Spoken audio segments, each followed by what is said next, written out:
Pois bem, pessoal, vamos dar mais uma vez continuidade à matéria de custos da Universidade de Brasília. Eu sou a professora Fátima Freire e eu tenho como monitor o meu aluno Gabriel Mendes. Olá a todos, eu sou o monitor dessa disciplina Gabriel Mendes e vou acompanhar a professora durante essa aula. Bem, então, para que a gente possa trabalhar, eu preparei mais uma vez um slide, vamos ver se agora funciona.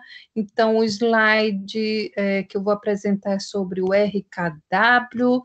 Então, volta aqui. Ora, então, o RKW, vamos ver o que é isso, tá?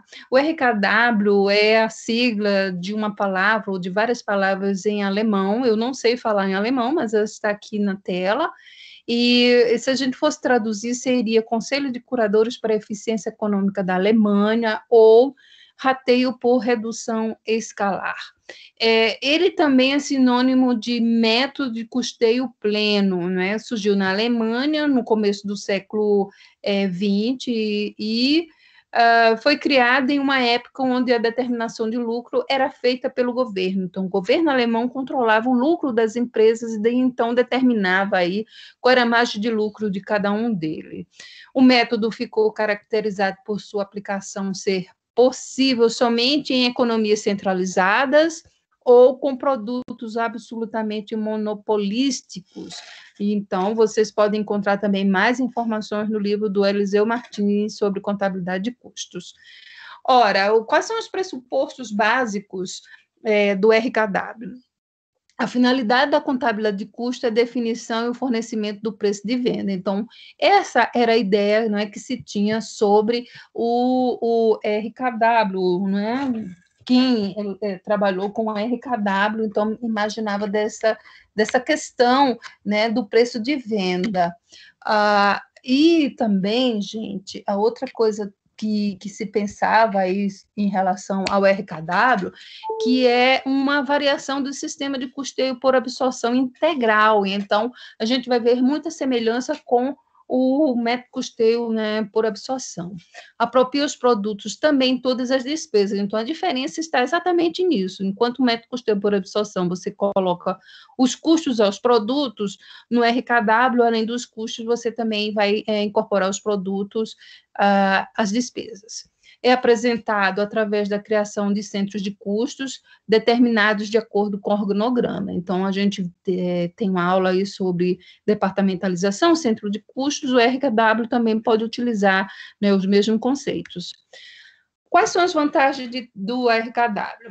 Os custos e despesas são rateados levando em consideração fatores homogêneos, então ele é muito prático nesse sentido, você utiliza praticamente o mesmo critério para ratear tudo, permite dar o valor completo de gasto de todo o processo empresarial e da obtenção de receita, porque fica mais fácil, né? Você rateia todos os gastos, chega ao valor do produto, joga uma margem, então você facilmente vai chegar ao seu preço de venda. Todos os gastos são alocados no preço do produto, ficando fácil encontrar o preço do produto com a incorporação do lucro desejado, que eu acabei de dizer, não é isso? Mas ele é utilizado somente para fins gerenciais, porque ele vai ferir o princípio da competência, uma vez que ele vai estar alocando os gastos, despesas, no valor do bem. As desvantagens, né?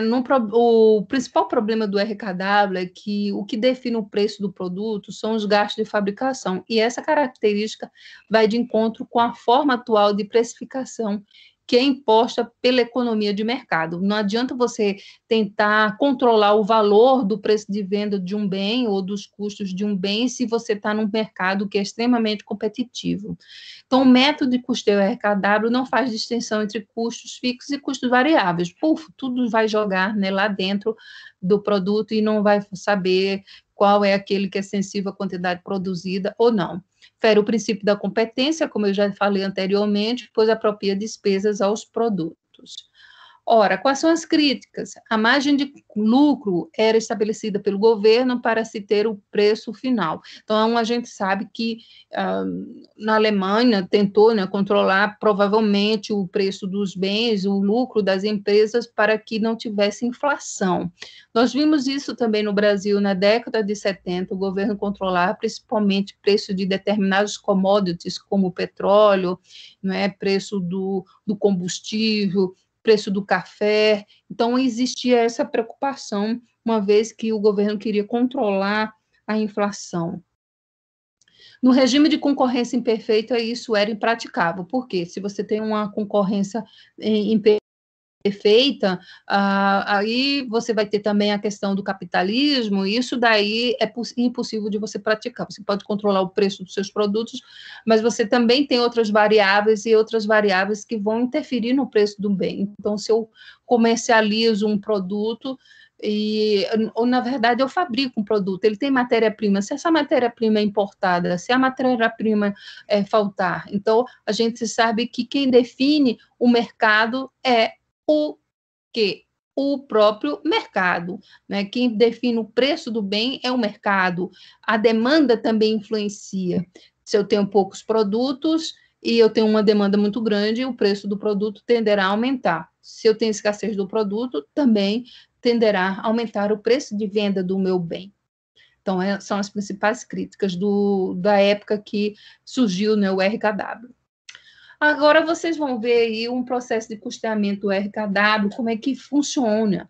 Então, você tem aqui as despesas, na verdade, você tem os gastos você vai separar o que é despesa, o que é custo. Os custos vocês vão ver o que são diretos e indiretos, sabendo que os indiretos vão ser rateados aos produtos, os diretos vão diretamente aos produtos, e você também vai jogar dentro dos produtos as despesas, né, por meio de rateio, que os rateios normalmente são os mesmos para os custos. Acrescenta a margem de lucro, então você encontra o preço de venda. A base de rateio normalmente utilizada é por horas de mão de obra direta, horas de máquina, né, ou custo da mão de obra direta, quantidade ou valor da matéria-prima. Então, você utiliza esses critérios para ratear as despesas e os custos indiretos. Nós temos agora aí um exemplo, um exercício que eu peço para vocês fazerem também. Nesse exemplo, vocês têm aí uma empresa, né, uma indústria, que em julho de 2020 apresentou custo com material direto no valor unitário de R$ 4 e R$ 5, respectivamente, para 2 tipos de produtos, queijo comum e queijo fino.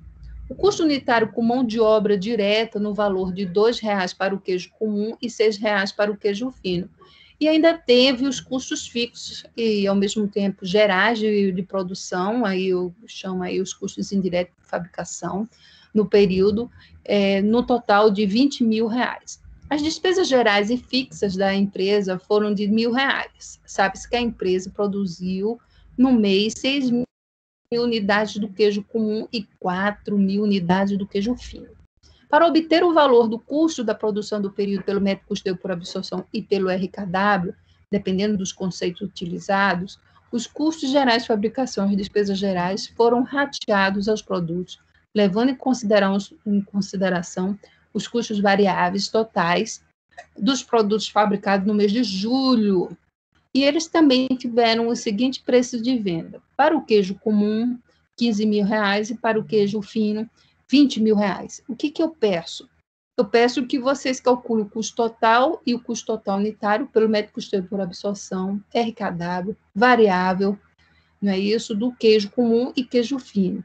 Eu quero que vocês também façam o exemplo, né, aí me dê o resultado, né, dessa empresa quando eles venderem nenhum tipo de produto, nem do queijo comum, nem do queijo fino. E também vocês me apresentem isso pelos 3 métodos. Em seguida, eu quero que vocês vendam 50% dos produtos e preparem o resultado pelos 3 métodos. Eu quero também que vocês vendam 100% dos produtos e apresentem o resultado pelos 3 métodos. Para aí o vídeo, mais uma vez, tenta fazer o exercício, não é isso? E bota uma musiquinha, Vai fazer o exercício. Parou? Vamos ver a solução. Bem, já que vocês tentaram e agora vocês estão vendo a solução, vamos ver quem que acertou. Então, o primeiro é o valor do custo total unitário pelos 3 métodos, método custeio-absorção, RKW e variável. Pelo método custeio-variável, gente, nós chegamos a esses valores. Eu tenho aqui o material direto, mão de obra direta, então eu cheguei para o queijo comum a R$ 6,00 e o fino R$ 11,00. Eu tenho a quantidade aqui produzida, então eu pego esse valor e multiplico pela quantidade produzida, chegarei a esse valor total de R$ 80 mil, sabendo que 36 mil é do queijo comum e 44 mil do queijo fino. No método custeio por absorção, vocês têm aí os custos variáveis e diretos, mas os custos indiretos de fabricação. Lembre-se que a gente rateia pelo valor do custo direto total. Então, eu peguei esses 80 mil aqui, seria minha base, eu tinha aqui 20 mil reais, eu fiz o rateio proporcionalmente a esse valor aqui, que é do custo direto total e o custo variável total de 80 mil. Eu cheguei aí a 9 mil queijo comum, 11 mil queijo fino.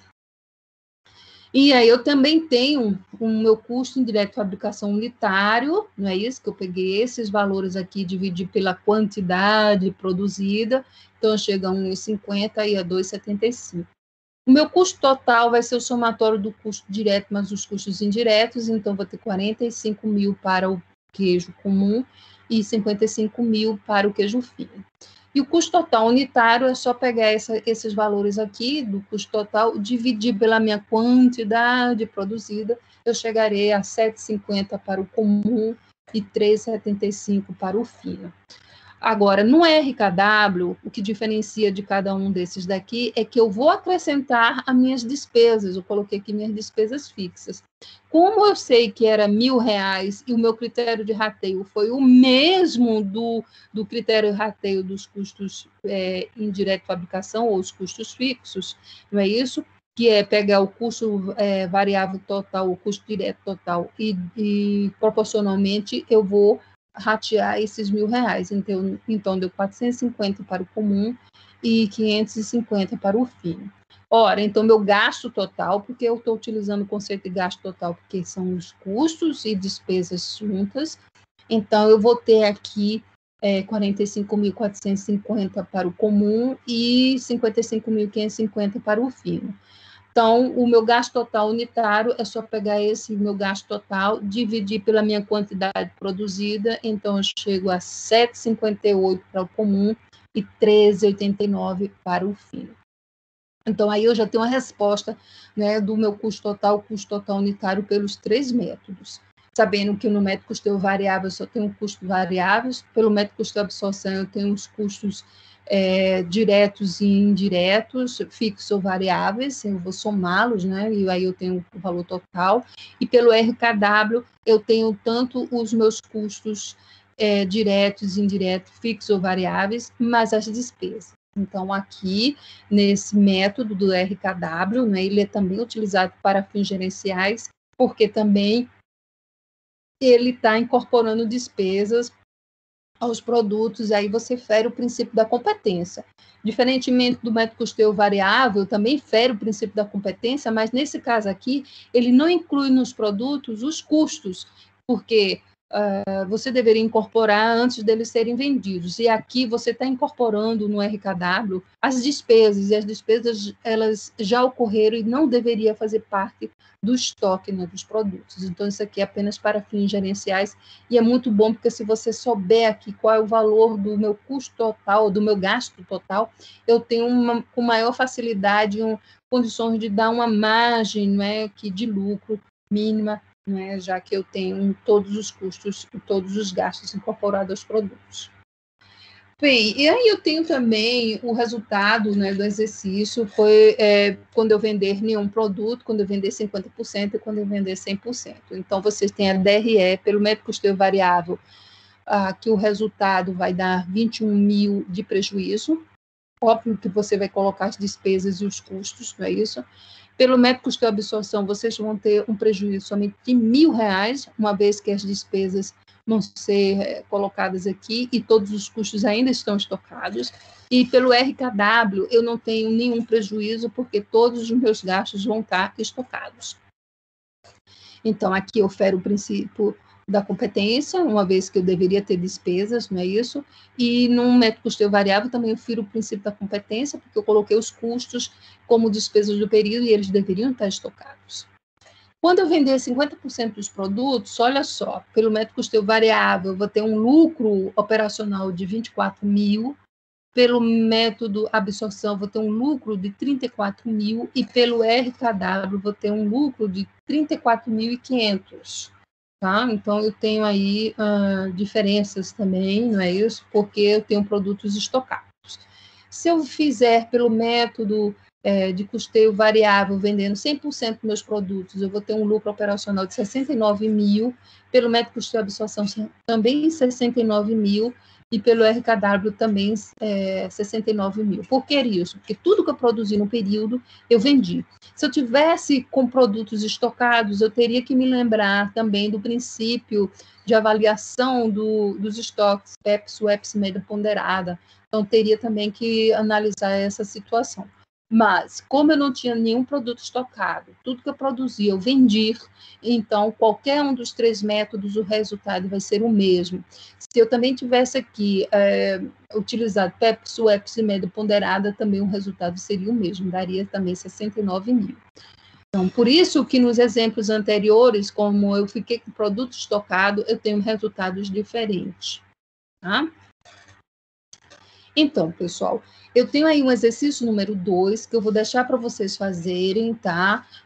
Isso aí a gente vai corrigir depois na nossa aula, né? No nosso Microsoft Teams.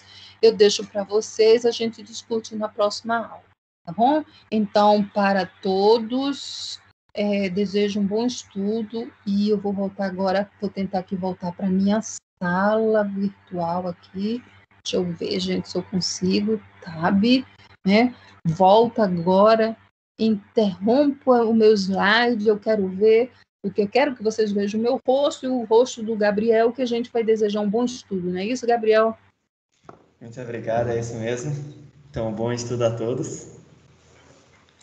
E E, teremos também o quiz dessa aula. tá? Até logo, pessoal, até a próxima.